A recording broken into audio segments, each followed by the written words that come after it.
So it's that time again, the Singapore Grand Prix, one of my favourite races of the season. I think it is for a lot of people, but it definitely throws up a number of pretty unique challenges for the drivers and the teams.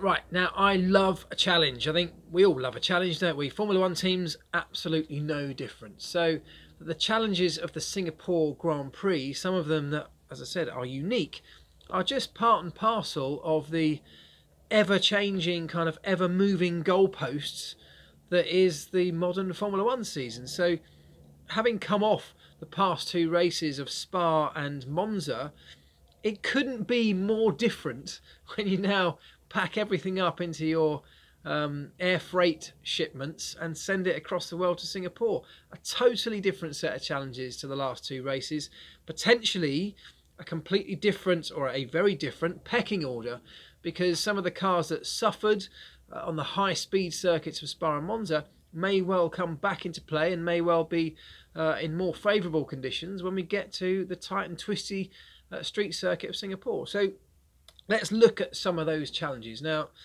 of course, it's a challenge for the Formula One team technically with the car. I'll get onto that in a moment. But from the driver's perspective and from the team's perspective, the human point of view in Formula One, it's just so easy to forget sometimes.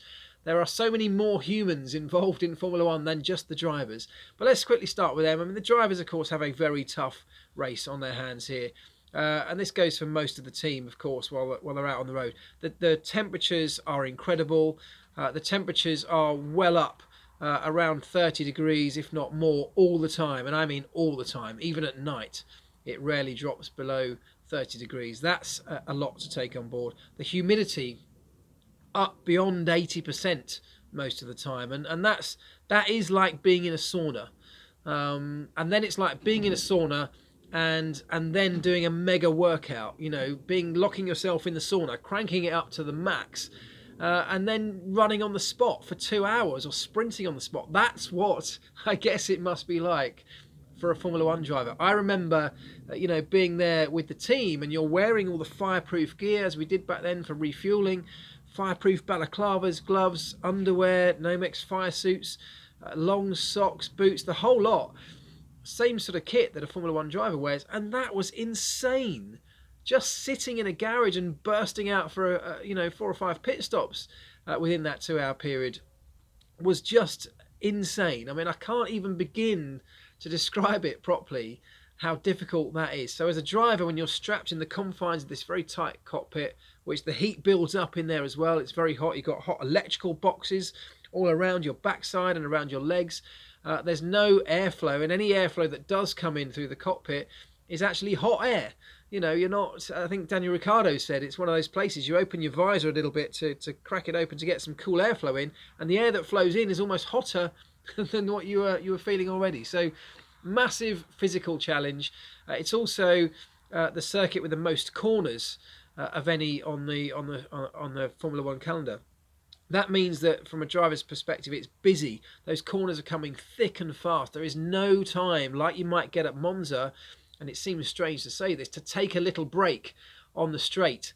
When you're flat out down that long straight for a few seconds, that's an opportunity to perhaps crack your visor open, to perhaps remember to take a drink, or to talk on the radio, or to just have a moment to sort of relax your hands again and get yourself ready for the next corner. In Singapore, you don't get that opportunity because they are one after another very, very fast.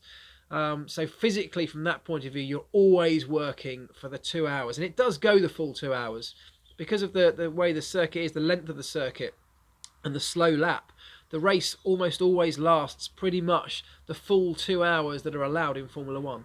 So one of the longest races under the toughest conditions. The bumps of a street circuit are bashing you to pieces. You're tightly, rigidly strapped into that car. There's no comfy padded seat.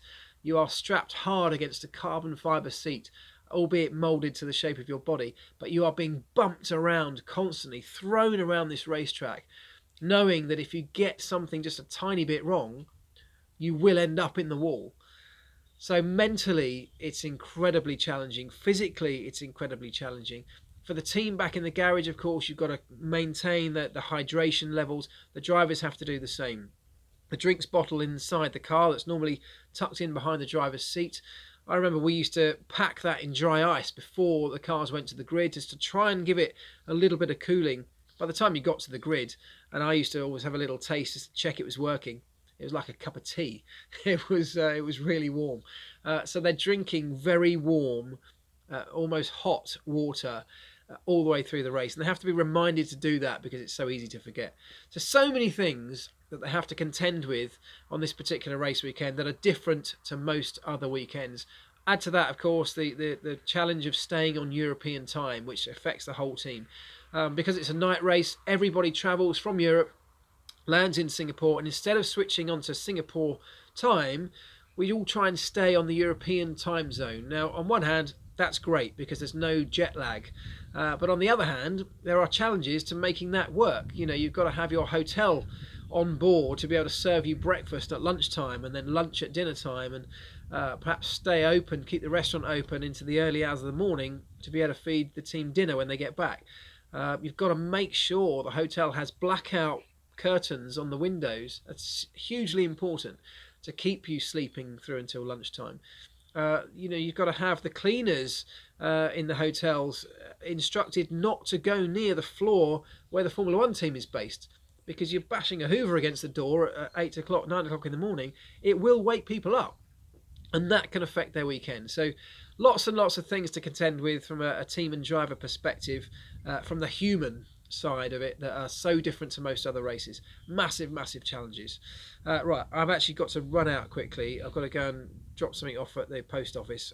So let's continue this on the road. We'll look at the technical side from a car point of view.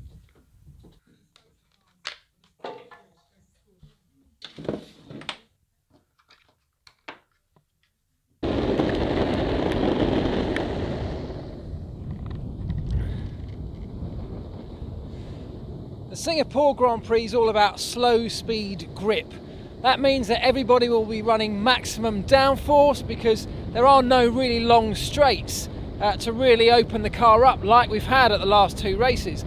So maximum rear wing balanced out by the front wing, and all about traction and slow speed grip. Now, of course, aerodynamic grip from those wings, from that downforce producing elements on the car, only gets maximised at high speeds, which we don't see very much of in Singapore.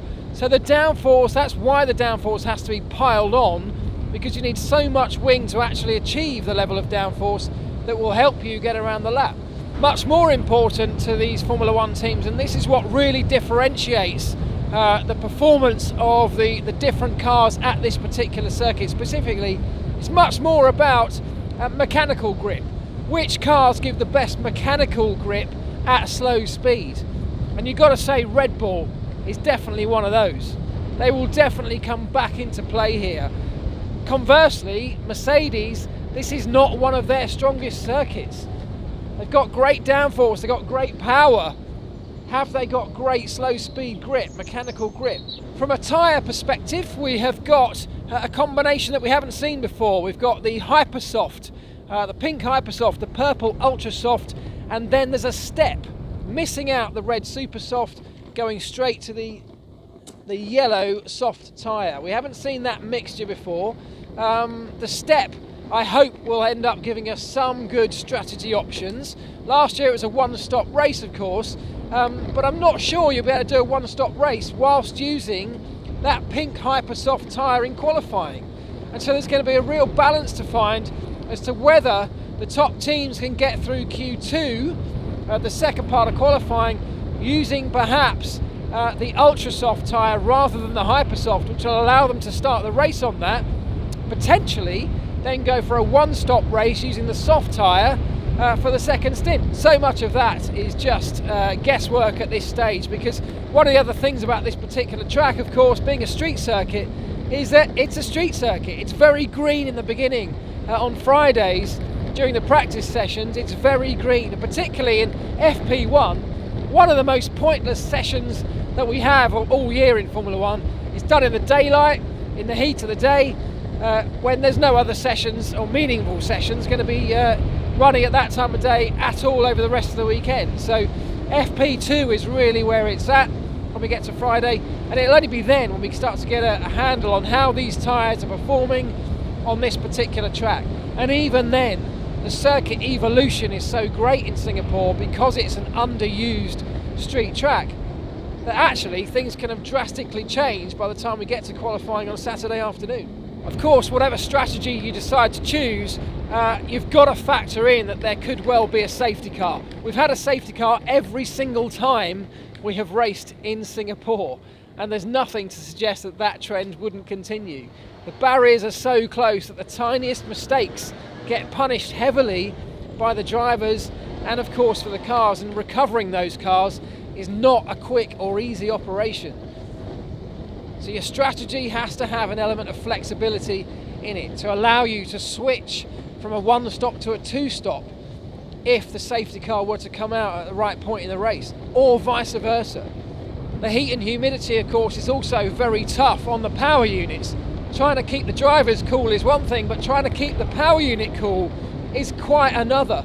It's incredibly difficult at those speeds with such little airflow around the car to be able to keep things cool, and you'll find teams opening up the bodywork, the air intakes to their maximum, the side pods and the little air intakes and exits around the top body and the side pods of the car, around the cockpit opening side openings as well. Even over the course of a race weekend, if teams are struggling to manage temperatures, you might even see as crude an operation as the hacksaws coming out or the grinders coming out, and in the middle of the pit lane just gouging out massive holes to allow more airflow to pass through that bodywork.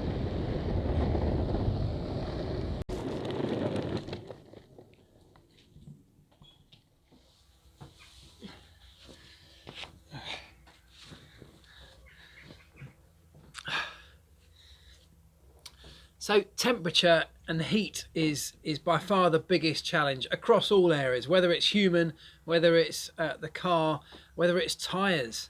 Trying to keep the tyres in a controlled temperature window, which is hard enough anyway with the current version of Pirelli's, becomes even harder in Singapore. And actually the left rear is always the one that you really start to find the problems with first, because there are so many traction events out of slow speed corners. It's very, very easy to spin the rear wheels up, which in itself, it rapidly increases the temperature. You can overheat localized areas on the tyre surface and encounter blistering. So once you get out of that temperature window, once you reach above the sort of the top ceiling of the working range, you are in serious danger of really, really affecting your race in a negative way through blistering and overheating. So keep an eye on left rear tyres for first signs of blistering during the race. I think it's always a great place to go, a great visual spectacle.